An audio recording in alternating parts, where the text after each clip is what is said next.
Welcome back to the channel, guys. This is the start of another evening, and this evening you join me on the Opel Manta restoration project. I've not looked at this car now for over a week because I've been absolutely hammered at work, and usually I get up here most evenings to get a couple of hours at least done on my cars, and obviously I come up at a weekend as well, sort of a Saturday morning and a Sunday evening. I've been that busy at work, I haven't been here for over a week. So this is the first time I've seen this for a week, and I forgot just how well this is looking, and actually I forgot just how far we'd got on the last episode. So, some good news, the engine is now back from the engine builder, and I'll show you that very shortly, and I'll talk you through exactly what that engine has had. And in this episode we're actually hoping to get that engine put back together. I have had the short block rebuilt with all new components, and again in this episode what we are going to be doing is hopefully getting the cylinder head back on, building the engine up, and hopefully getting the gearbox mounted to the engine and getting the engine and box dropped in this car. There is a couple of other bits and bobs that we need to do. Now, just before we start, if you are just joining the channel, I'm just going to have a quick recap of where we are up to with this project. So to start with, this car has had a magnitude of welding. If you are just seeing this for the first time, there is many videos of all the welding and fabrication work that's taken place on this car. I think I spent about 6 months welding this thing up. It's had floor pans, battery tray, washer bottle tray, inner wing repairs. We've replaced the whole chassis rails from here all the way back to there. It's had new kick panels, splashbacks, A-posts, closing panels, some inner wing repairs. It's had full new sills, it's had inner sill repairs, it's had rear wheel arch repairs, boot floor repairs. I mean, this car was quite badly rotten, to be fair. So now all that's out of the way, we've actually painted the engine bay. We've painted the whole underside of the car. We did paint the front end, but this is just basically we had some paint in the gun, so we just threw it on there. So this is going to be redone again. All this front end will be redone along with the rest of the shell once we've got this car booked in for paint. So we just want to basically try and get this car moving on its own steam, so engine and box in, and make it drivable. It's just so much easier to take somewhere for paint, and then whoever takes it for paint can move it around quite easily without having to push it. They can simply just turn the key and move it in and out of the spray booth, the prep rooms, or whatever they need to do with it. So let's get into where we are currently up to with this car. Now, in the last episode you'll have seen us rebuilding all these axles and cross members, and how good does that look, guys? She's looking absolutely mint. We've got the refurb billies on there as well, the Bilstein shockers. We've got upgraded springs. We've got all new lower ball joints, upper ball joints, trap rod ends, anti-roll bar drop links, anti-roll bar bushes. We've had everything zinc plated. All the nuts and bolts have all been sent off, acid dipped and zinc plated and gone back on the car. We've got new steering rack gaiters. We've got the fuel lines ran in, so we've got the rubber hoses ready to connect to the engine. Once we've got the engine dropped in, and we've actually ran the new copper lines all the way down there. Now, you'll have seen on the last episode we was missing some clips for these fuel pipes. They still haven't come back from the zinc platers, unfortunately. Them guys over there are very busy. Now, it's not a massive deal. We've got the fuel pipes in place, and we can get the car running on these fuel pipes as they are, but we just basically want to tidy these up. As you can see, the lines are all a bit wavy. We can't actually neaten these up until we've got all these clips back, so we can pin them in place and then we can start to straighten these out. But we are going to get these as straight as possible. Bit of a naff routing really on the Mantas, the way it goes around here. It's a bit OCD really, but I would like these to stay the same length all the way down, but this is just the way they are done from Opel. Obviously you don't want the fuel pipes going under there, because it's just a cause for catastrophe basically. So, you know, they're tucked up there out of the way, all the way back up here to where the fuel pump mounts, ready for the fuel pump to go on. Again, the brackets for the fuel pump are with the zinc plater, so when they come back, they will come back looking nice and shiny and brand new. We've got new fuel pump to go on there when we get those back, and then we've got our full rear axle rebuilt. We have stripped the diff, the crown wheel and pinion and everything out of here. We've had the half shafts out, we've cleaned all the tubes out, we've cleaned all the bearings, basically re-greased everything. We've had new gaskets on there, all new nuts and bolts. We've got the panhard rod in, again with all nice new shiny nuts and bolts. We've got the nice refurb billies on the back as well. We've got new drums, new shoes. We actually fitted new rear wheel cylinders in there as well, and that's those new bolts you can see there. You can just about see the new wheel cylinders popping out the back of the drum backing plates. So them are all ready to go. We've got the shoes all adjusted up. We've got the handbrake cable in. We've got the trailing arms on. We've got the torque tube in place, and the rear axle cross member is in as well. So on the last episode, we made quite a lot of progress on this, and I'm really, really happy with the way this has turned out. It's actually turned out far better than I ever thought it would do, to be fair. And again, this is the first car I've ever actually done in body colour underneath, and I had my doubts, but I think it was definitely worthwhile doing the underside of this car in body colour. She's looking absolutely mint. And we've got the calipers on as well. Now, on the last episode, I was unsure what these calipers were off, because I know for a fact there wasn't standard manta along with the discs as well, and I've actually found out now, I've had these ID'd thanks to you guys in the comments, that these are actually Vauxhall Carlton calipers and discs from a 2.2 Carlton, I believe. So that's helped me out a lot, so thanks for that, guys, because I did need to ID these calipers so that I could order new brake pads, and I've now got them on order. Again, thanks to you guys giving me a little bit of advice in the comments, so thank you very much for that. Right, so I hope that has brought everybody up to speed with where we are currently up to with this car. And again, for those guys who are just viewing this for the first time, I hope you understand just the amount of work we've actually done on this thing to get it to this point. So without further ado, let's get this engine out of the van, let's get it on the engine stand, and let's run through exactly all the work this engine has needed and why it's needed it.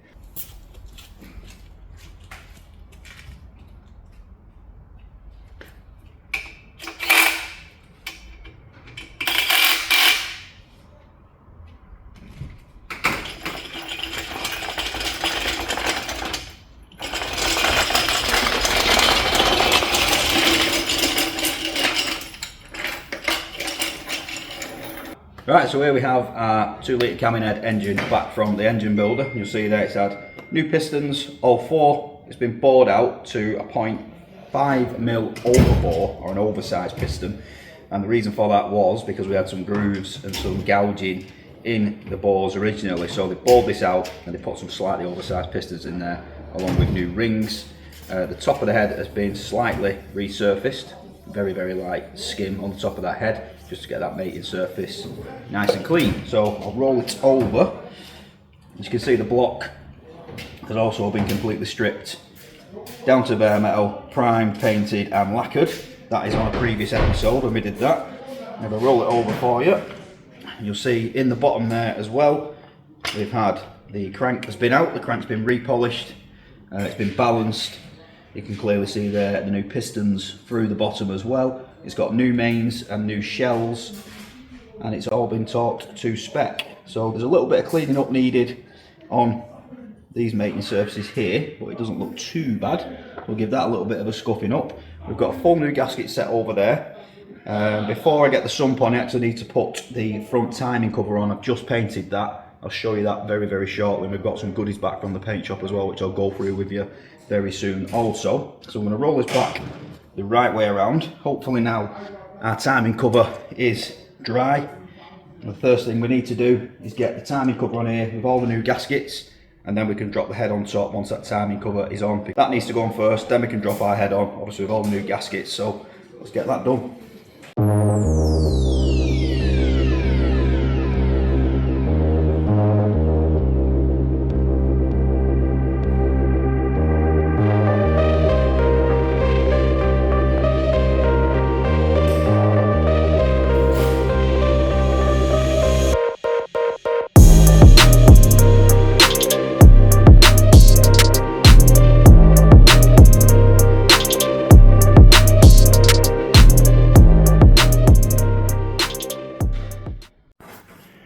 Right, so over here we have our bench of goodies, and you'll see we have the lovely rocker cover painted and lacquered. Probably going to be touching this writing in either red, white or yellow. Now let us know what you think of that, guys. Which colour would you do that in? Just, you know, the inside of the writing, the 2-litre injection. This is actually a 2.2 rocker cover that someone's turned into a 2-litre. Do we do this in red, white or yellow? Now obviously there is no red on the car. There is a little bit of yellow on the car in the shockers, and obviously there's a lot of white on the car. So let us know in the comments what colour would you do that in if it was your car. Then we've got our lovely sump painted up there. We've got the prop shaft all painted up.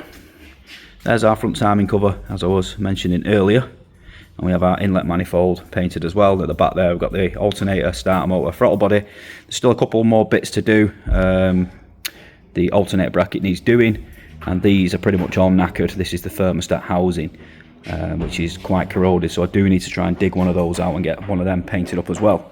So first thing we need to do before we get this on the car is we'll flip it over. And we have some well seal here, small paintbrush. I'm just going to cob a bit of this in a pot. And we need to get some of this well seal just on the back of this timing cover, just to help hold the gasket in place and just give it a better chance of sealing. Obviously this is very difficult to get on if you're trying to hold the gasket in place and put this on at the same time, so only need a thin layer of this, obviously just on the places where your gasket is going to sit.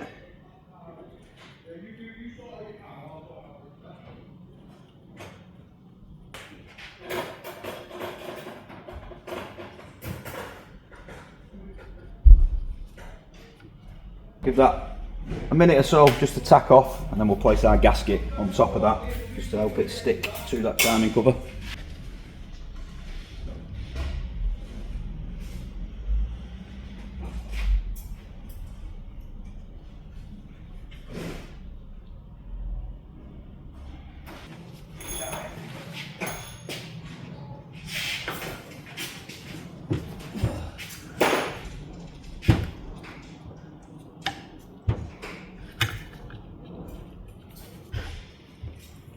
And then just the same again on this side.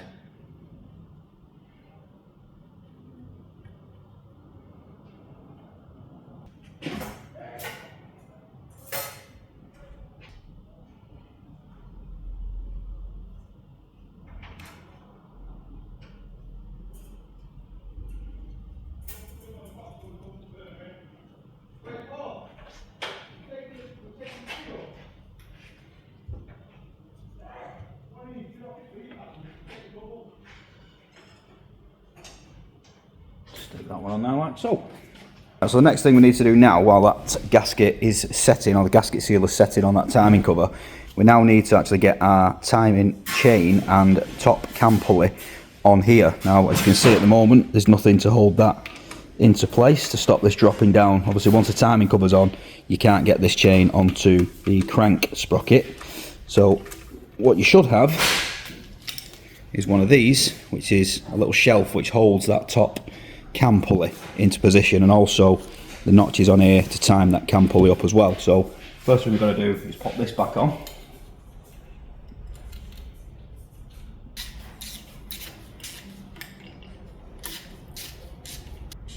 Make sure you give these a good nipping up, because you don't want these bolts falling out and getting in your timing chain. So we have chain and sprocket, drop that on there, and then that shelf holds that sprocket in place so you don't lose your chain into the timing cover. Now while we're at this point, we may as well get this chain into its timed position. So as I've just shown you there is a notch on that shelf, and you'll see there is a little pip in the cam sprocket, so that little hole there, I've got to line up with that groove there, and we'll drop that on like so. Move it round the peg, and that now is pretty much lined up to where it needs to be. If you can see that there, guys. So that is somewhere near. Obviously we will be timing this engine up properly, but at least we know now when we drop this on to the head, it is somewhat timed. The engine is at TDC as well while we're doing this. So here is our timing cover, and that is the inside of the timing cover all cleaned out. Now it is important while you're doing this, you wind out the tensioner, which is just this big 27mm bolt there. As you can see, that is now winding out and winding off the tension off here. That should pop in, and now we can drop that in pretty much hassle free. We've got our gaskets on the back. We've also put in a new front crank seal in there as well. Can be a little bit tricky.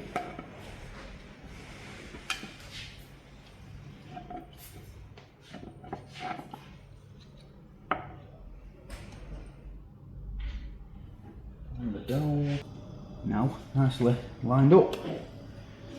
We've got our nice freshly zinc plated bolts, which can now start to wind in.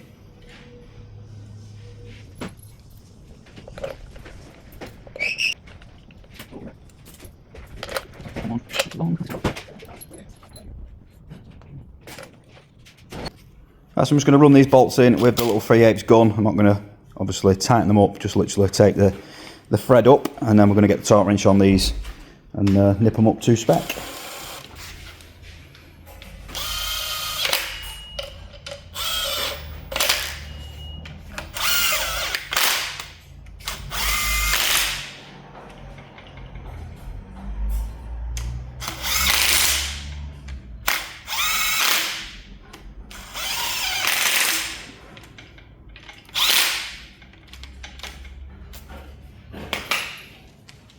Right, so I've just actually found out that my water pump hasn't turned up yet. I did order this probably a month ago, and I've only just noticed, or I've just realised now that it's actually not in my big pile of parts that I've had. I've opened all the boxes, there's no water pump there, so I've just checked the delivery status, and it is saying that it has been dispatched but untracked, so unfortunately that hasn't come. Now the problem I've got here is that some of the bolts for the water pump actually pass right through and hold this timing cover on as well, so I can't actually torque these up now until that water pump comes. These are set at 11 foot-pounds, so they're not awfully tight. I have nipped a couple of these up, obviously, because we've got some well seal on there, so the gaskets will set in place anyway. So we'll crack on with the rest of the build, and I'll have to reorder a water pump, unfortunately, and wait till that comes. So next step now, we can actually drop the head into place. Now this bit is a very, very important bit. Although it looks very small and minuscule, actually serves quite a massive purpose, so it's very important you don't forget to put this in before you put the head on. I've made this mistake in the past, and I've seen many other people make this mistake in the past.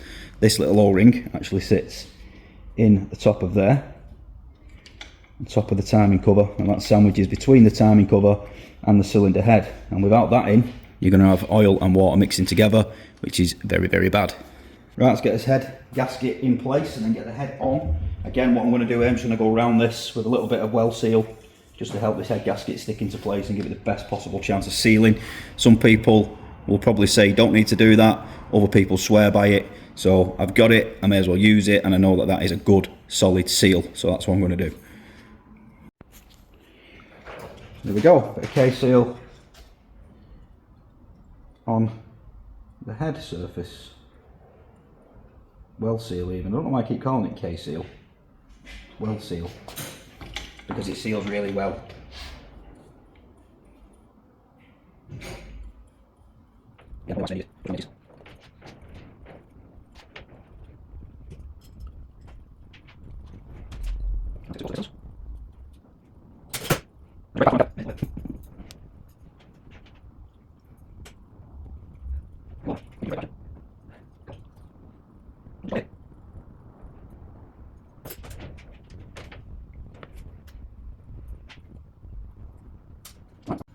Alright, that's now tapped off.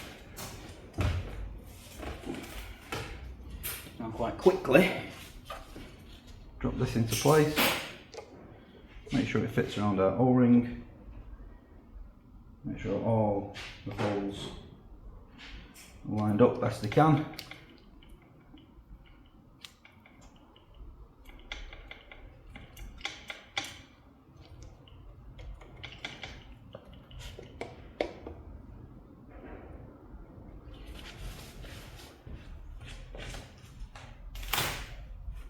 Boat anchor. Here comes the boat anchor. God, these are heavy. Okay.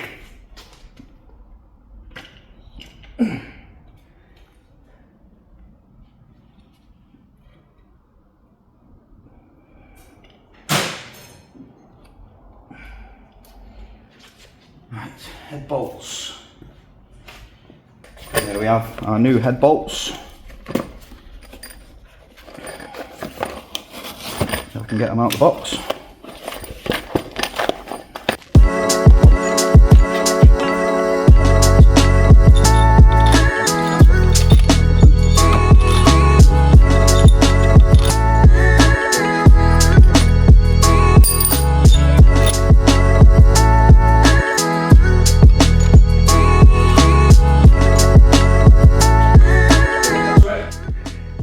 same again, I'm just going to run these down. I'm not putting any tension on these, literally. Just to take the thread down out of the bolt. Start from the middle and work our way outwards.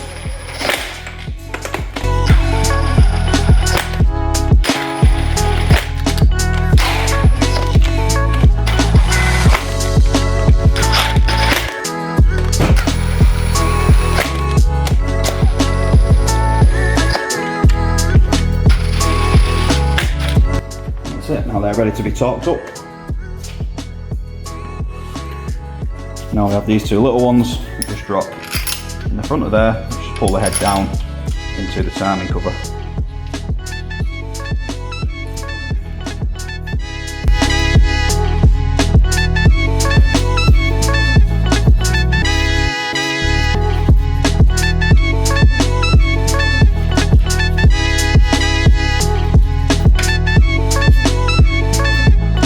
Right, let's get these head bolts torqued down. Manual lists 74 foot-pounds, so that's what we're going to go with.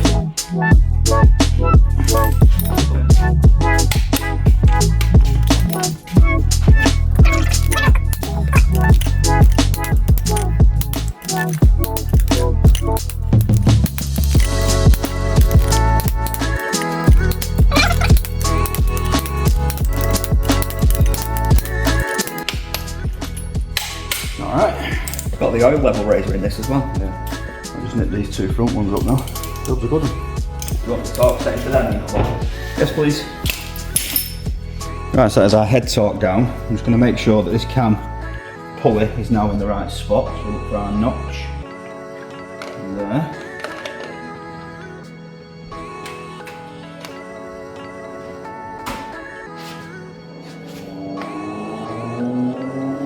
Line that up on the tab.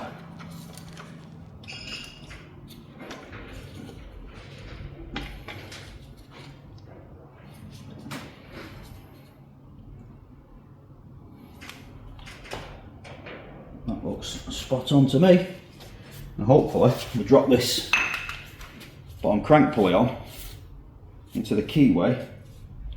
This groove there should line up with that notch there, and we know the engine is timed up.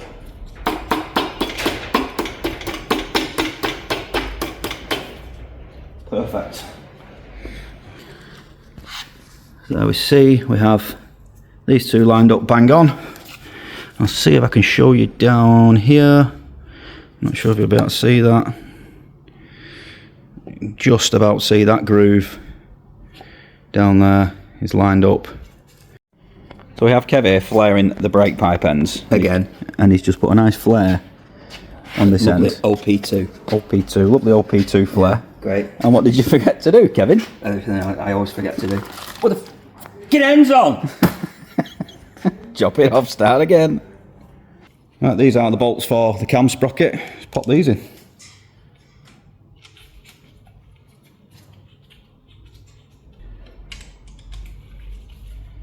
Right, I'll get the torque settings for them and we'll nip them up. Here we have our nice lovely zinc plated engine mounts. They're going to look absolutely mint on there. Let's pop these on.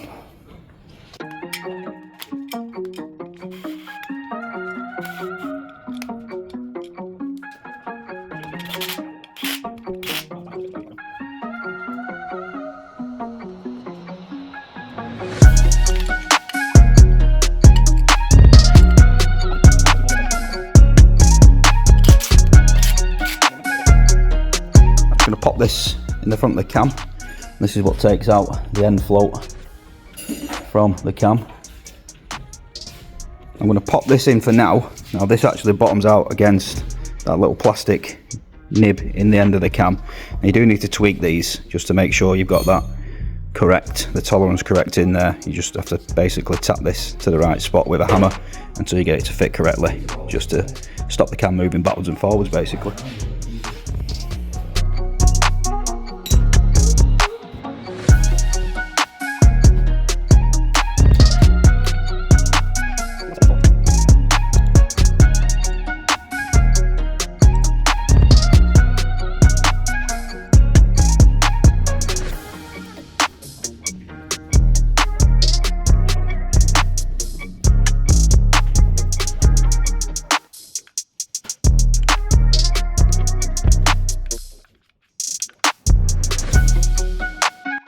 So meanwhile, Kevin's still over here doing some brake pipes.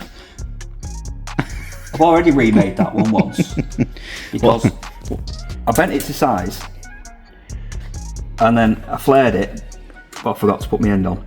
And then another one I've done And what's I've bent it to size, but now if I cut it there, if I put my fitting on to there, that means I can't get it in that bit to flare the thing. I've got to remake it again. Yay. Good job I've got lots of pipe. Anyway, I'll leave you doing that, and I'm going to crack on with my nice shiny engine build. It's pretty much the majority of the stuff in position on the top part of the engine. What I'm going to do now is roll it over, and we're going to start to look at building this sump up.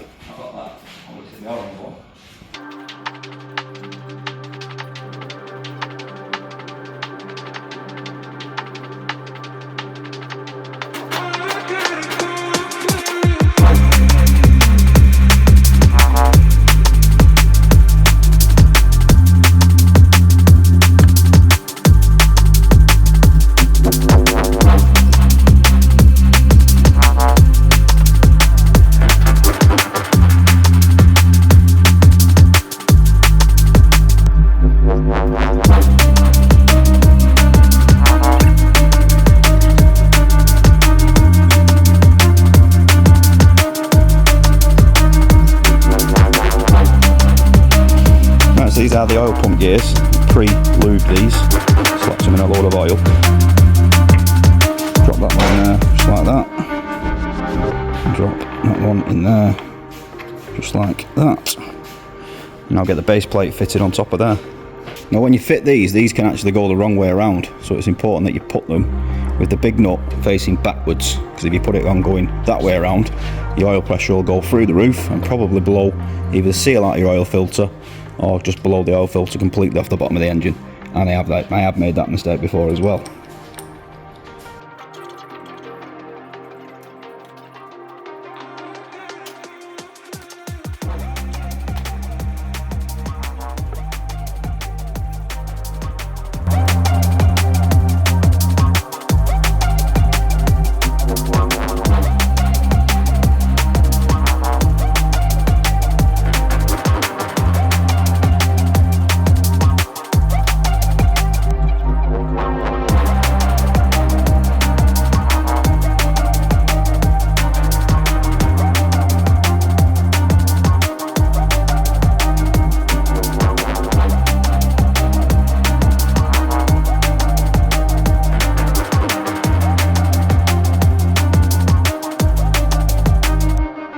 Right guys, so there's the engine put together for the most part.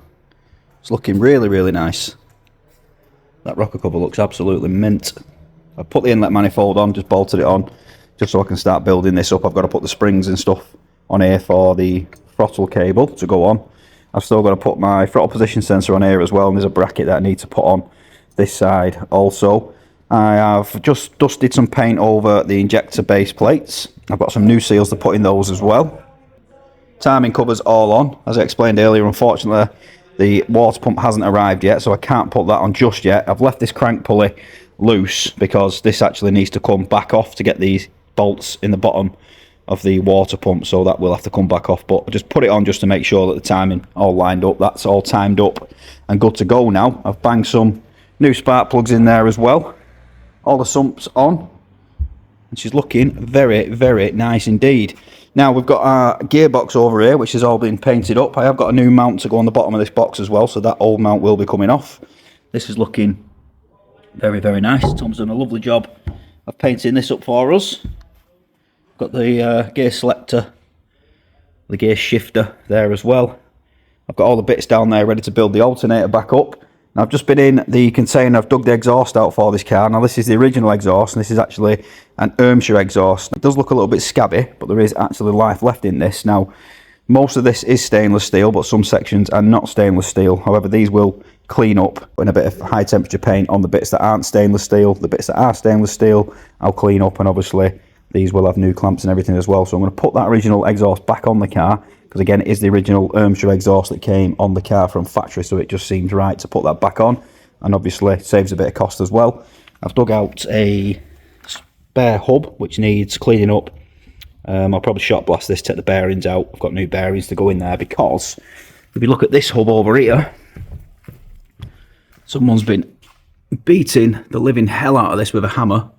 I don't understand why you'd need to do that, but that is absolutely mullered, so I don't particularly want to use that. And again, I only put this on temporarily just to keep some weight on this front end to keep the car balanced on the ramp. I'll take you to this back end. Kevin's actually now run our brake pipes in across the axle and into the rear hubs. That's all looking nice and tidy as well. So I was hoping to get the engine in on this episode, guys, but unfortunately I've just realised that the clutch plate I've been supplied with is actually incorrect. It's too small, so obviously I need to put the gearbox on the engine and drop the engine and box in one, because the gearbox actually supports the back of the engine. So without having that gearbox mounted to the engine will tip back and it'll actually contact the bulkhead of the car. So bit of a shame really, because again I did want to get that engine and box mounted in the car on this episode, but without a clutch I can't do that. So what I've had to do is send the original clutch plate off to be relined. I should be back hopefully in the next couple of days, so it will probably now be, I'm hoping, in the next episode when we get this engine and box in. So with that said, guys, I am going to have to leave this episode here. I hope you have enjoyed this episode. Please drop us some comments, let us know what you think of this build so far. Please give us a like, give us a share. Now I am told there is a hype button as well, which is a new feature on YouTube. I'm not particularly sure how it works, but I am told it does help with the reach of the video. So if you could hit that hype button as well for us, guys. Again, please don't forget to hit that subscribe button. I will see you all on the next video.